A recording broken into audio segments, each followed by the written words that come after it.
Binibini, nakikita ko ang iyong mga biyak na bato. Maaari ka kang bumaba sandali dyan sa puno.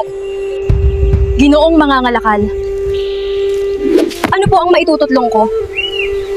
Ano ang dahilan at bakit nakalabas ang mga tahong at biyak na bato?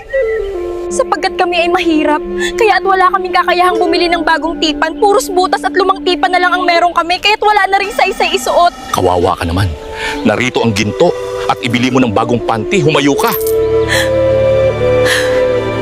Busilak ang iyong kalooban, Ginoo. Akin itong ibabalita sa aking ina. Inay! Inay! Binigyan ako ng ginto ng mga ngalakal. Totoo, Baga? Siyang tunay. Ako'y nasa taas ng puno at nakita niya ang aking biyak na bato.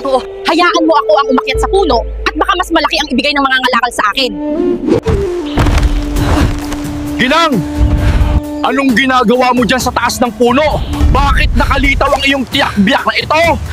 Ginoo, ako'y iniwan ng aking kabiyak, kaya ang aking tiyak-biyak na ito ay walang panakip. Maaari niyo po ba akong tulungan? Magkagayon, narito ang pang-ahit na blade. Ay, blade? Ginoo, batid kong nakita mo ang aking tahong at biyak na ito. Ngunit, bakit walang ginto? Ginang, sobrang kapal at sanga-sanga na ang Bolivia mo. Subukan mong mag-ahit, baka sakaling balikan ka pa ng asawa mo. Aray ko be, ahit-ahit din ang Bolivia.